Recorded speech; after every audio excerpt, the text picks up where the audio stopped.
Missouri Freedom Paradox. Holding police and government officials responsible for their mistakes. The Other Side. Number 13, President's Address to Congress. After watching the President's address to Congress, it is clear that there are several things on which we can agree.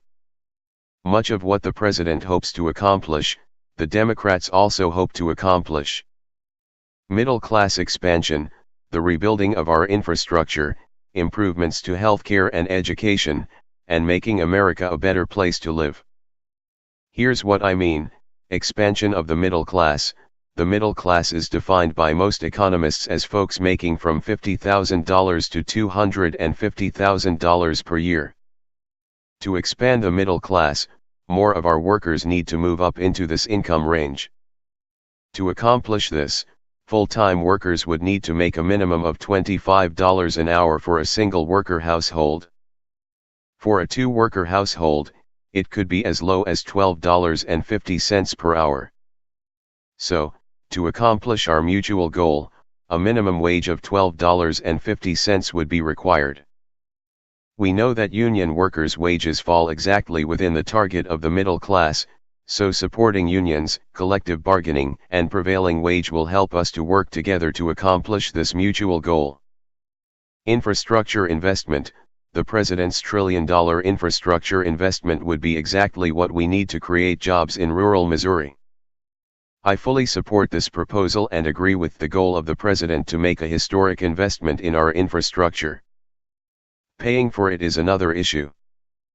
We know that privatization of transportation infrastructure has always failed, so this program would require enhancement in the form of some sort of national infrastructure bonds, or an increase in the gas tax or diversion of funds from military spending. Improvements to healthcare, making healthcare more affordable, more accessible, continuing to cover pre-existing conditions and providing more choices are goals upon which we can agree and are paramount to a modern society and totally in keeping with the great America that we all seek. Improving, and if necessary replacing the ACA with something better is something we can agree upon, but it must clear the bar of being better than what we currently have. Whether you believe in the teaching of Jesus of Nazareth or not, healing the sick is our moral obligation. I think we all agree with that.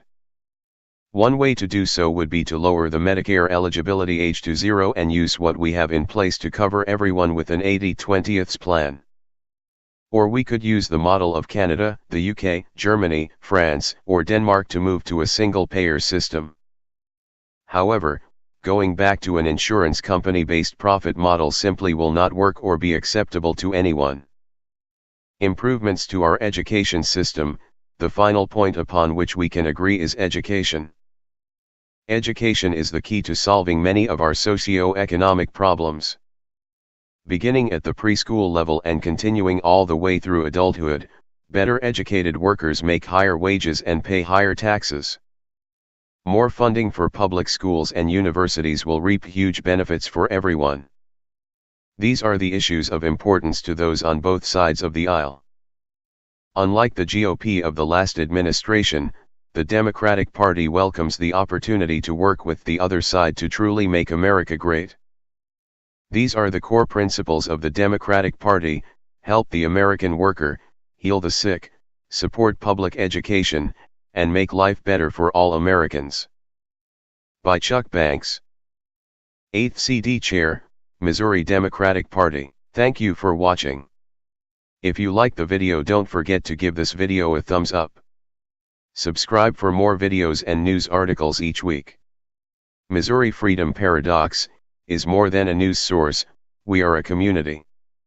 Join the community today, the link is in the description below.